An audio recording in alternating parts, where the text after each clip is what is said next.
You know exactly what this feels like. The message that finally comes.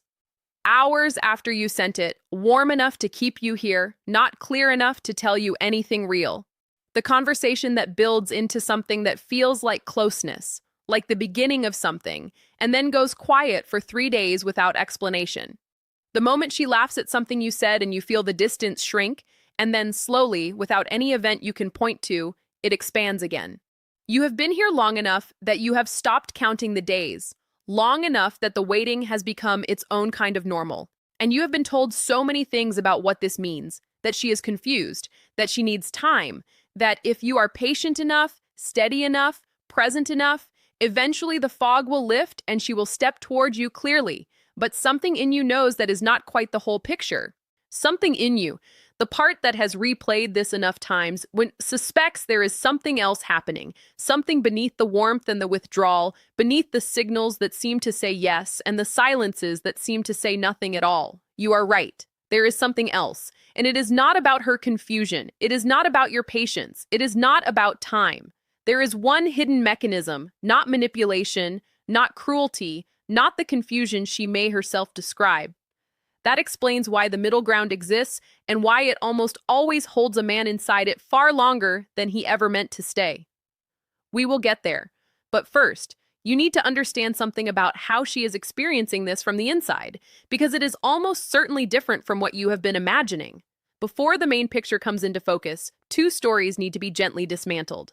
Because if either of them is running in the background while you watch this, they will distort everything that follows. The first story goes like this. If you are patient enough, if you stay available, if you do not pressure her and simply give her the time she seems to need, eventually the hesitation will resolve and she will choose you fully. It is a story built on hope, and the hope is not irrational, but it is costing you something. The slow drain of waiting for a shift that patience alone is unlikely to produce. Because the thing keeping her in the middle ground is not impatience on your part. And more time by itself rarely changes it. The second story is the darker one. It says she knows exactly what she is doing, that she is keeping you available because it serves her, because your presence is useful, because your attention is flattering, because she enjoys the warmth without wanting the weight of full commitment. That the middle ground is a choice she is making at your expense. This story is understandable. It arrives after enough cycles of warm and withdraw. It is the mind trying to make sense of what feels like deliberate behavior, and it is mostly wrong.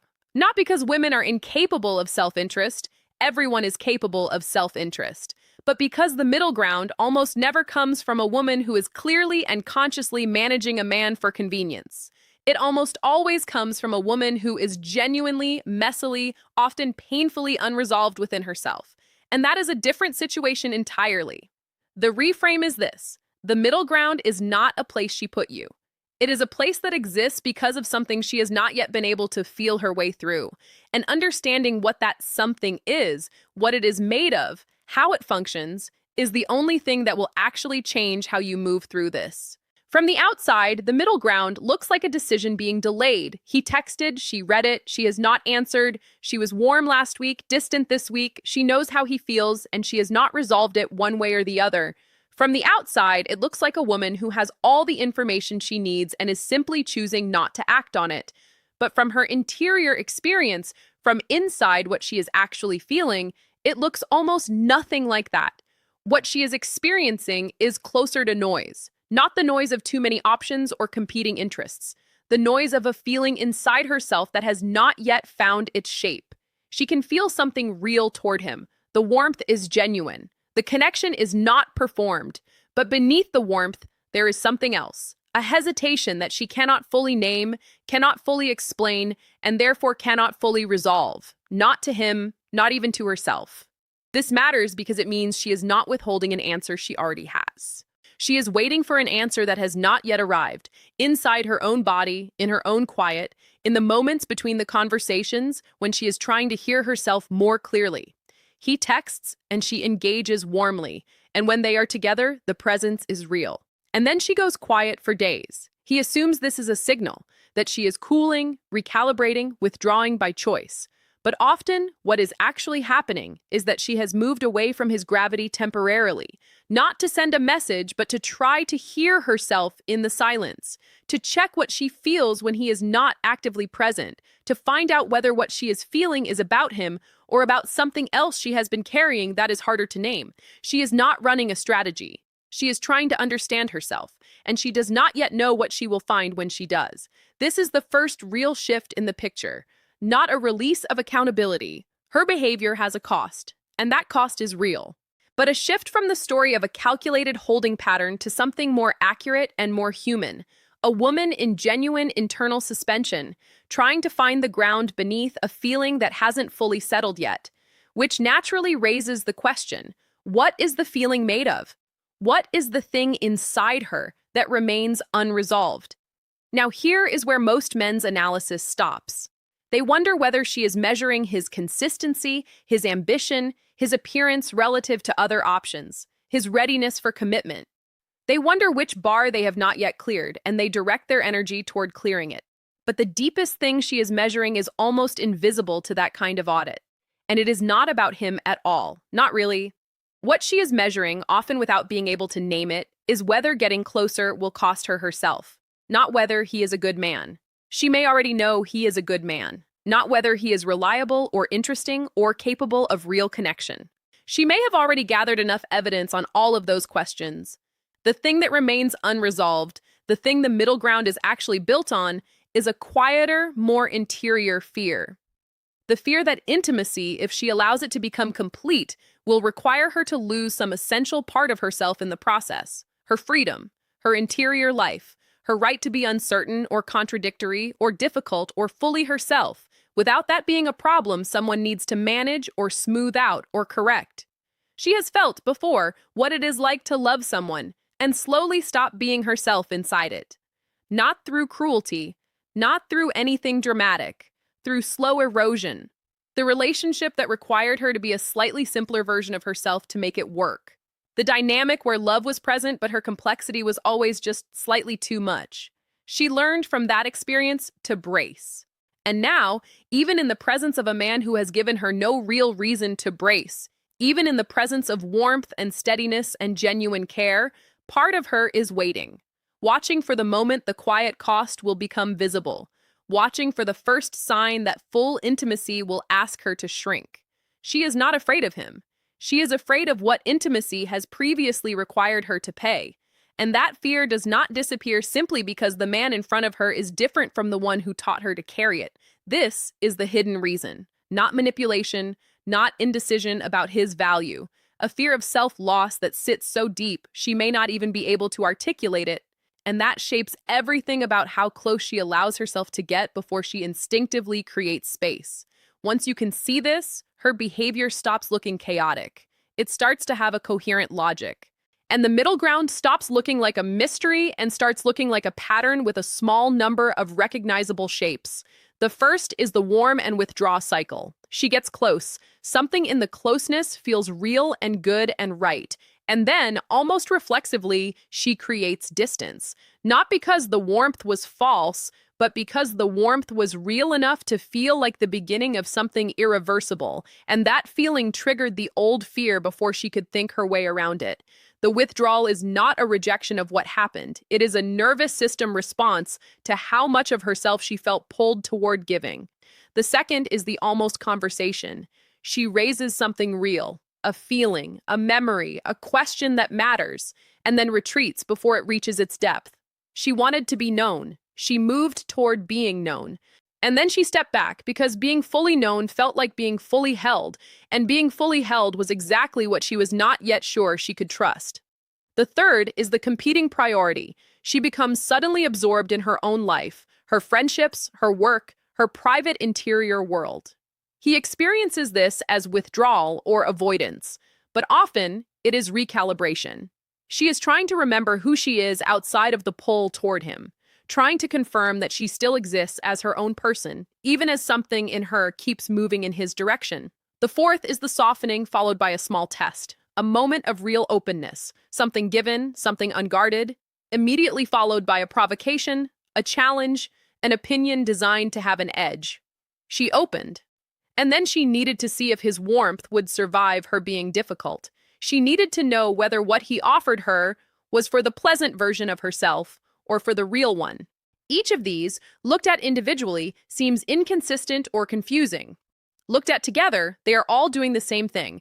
They are all asking the same question, in different registers at different moments. And we will get to what that question is. But first, something counterintuitive that almost every man gets wrong at exactly the moment he thinks he is getting it right. Having understood what she is afraid of, the fear of self-loss, the hesitation rooted in something deeper than doubt about him, most men do what seems logical. They become softer, more available, more reassuring. They find ways to show her that the fear is unfounded, that they are not a threat to who she is, that they are safe. They lean toward her more gently, more consistently, more visibly, and in doing so, they often make the fear worse. The reason is not obvious, but once it is seen, it cannot be unseen. Her hesitation is not about his reliability. It is not about whether he cares. It is rooted in the fear that full intimacy will require her to lose herself. And a man who becomes increasingly present in his pursuit, who texts more consistently, who makes his investment more visible, who reassures her that he is there and will continue to be, is, without intending it, increasing the gravity of the situation, pressing toward her, filling more of the space. And more gravity to someone already afraid of being consumed by intimacy does not feel like safety. It feels like the beginning of the pressure that has come before. He writes her something careful and honest, something that says, essentially, here is where I stand. I want you to know. He means it as relief, as the removal of ambiguity, as a gift of clarity. She receives it and feels the weight of something beginning to settle over her, not because she doesn't care, but because the warmth of his certainty sits on her chest like something she is now obligated to match. And obligation, for a woman who has previously lost herself to exactly this kind of creeping pressure, feels like the first step of a familiar erosion. She replies warmly because she does genuinely care. And then she goes quiet for a week. This is not ingratitude. This is not manipulation. This is a woman whose nervous system has just received a signal that looked like pressure, even though it was intended as the opposite. And the important thing to understand is that more of the same approach will produce more of the same result, which leaves the real question. If patience doesn't fully work, and reassurance often makes it worse, and waiting is costing him more than it is producing, what actually does something? The answer is not a technique. It cannot be performed without being real, or the performance will read as exactly the kind of management she has learned to distrust. But it can be understood, and in being understood, it can begin to be lived. What actually shifts the middle ground, more often than any declaration, any strategy, any demonstration of investment, is when she senses, in some quiet and credible way, that he does not need her decision to be complete in himself. Not indifference, not withdrawal as a tactic, not a performance of having moved on. Genuine self-possession, the quiet reality of a man who has a full life, who is interested in her, who chooses to pursue her, who is not pretending he doesn't care, but whose interior world does not collapse or shrink in the absence of her answer. A man whose worth is not held in suspension waiting for her verdict on it. When she feels this, really feels it, not as a game he is playing, but as something structurally true about him, the fear of losing herself begins to shift, because a man who is whole does not need filling. A man who does not need filling is not going to demand that she make herself smaller to accommodate his incompleteness. The threat of self-loss, which was always the real thing driving the hesitation, becomes quieter, because the thing she was most afraid of, being absorbed into a need larger than herself, is simply not there in him. He stops initiating every time, not as a decision, not as a rule, not as part of a plan, as a natural result of genuinely returning his attention to his own life, his work, his friendships, the things that mattered to him before the waiting became the center of his days. He is not manufacturing absence, he is recovering presence, presence in himself, in his own world, in the life that exists outside of what she has not yet answered. She notices, not immediately, and not as absence in the way he feared. She notices that he is not pining, that there is something in him that is genuinely elsewhere, that his life has texture and weight that has nothing to do with her response. Something in her shifts, something quiet, barely perceptible, toward him. And now we reach the place everything in this video has been moving toward. The thing beneath the hidden reason. The question that she cannot resolve until she has found her answer to it and cannot even name clearly, but that shapes every interaction, every warm moment, every withdrawal, every small test. It is not, do I love him? She may already have a feeling about that. It is not, is he good enough? She may have already resolved that too. The question, the one that runs beneath every pattern we have named tonight, the one she is gathering evidence toward with every conversation and every silence, is this. Can I be fully myself and still be chosen? Not a contained version of herself? Not the easy, uncomplicated, pleasant version? The real version? Uncertain, vivid, sometimes contradictory, occasionally difficult, always more complex than any single reading of her can fully hold. Can she bring that into the space between them and have it met without flinching? Without management, without correction, without the quiet cost of being told in 100 small ways that her fullness is slightly too much? This is the question every test is asking, every almost conversation, every moment of warmth followed by provocation. Every time she went quiet and came back to see whether he was still there and how he was there. She is not trying to determine whether he wants her. She is trying to determine whether he lets her exist. And the man who answers yes, not with a speech, not with a declaration, but with the way he holds space when she is uncertain, the way he responds when she is contradictory, the way he stays present without grasping when she creates distance, is the man she eventually moves toward. Not because she finally decided, but because she finally had enough evidence to trust what she had felt, somewhere inside herself, for longer than she could safely admit. The middle ground does not end with a conversation. It does not end with a moment of clarity she announces out loud. It ends with a feeling, a quiet interior shift where the fear loses its urgency, where the question that was driving all the uncertainty gets answered, not verbally, not dramatically, but in the accumulated weight of small moments that told her, here, you do not have to be less.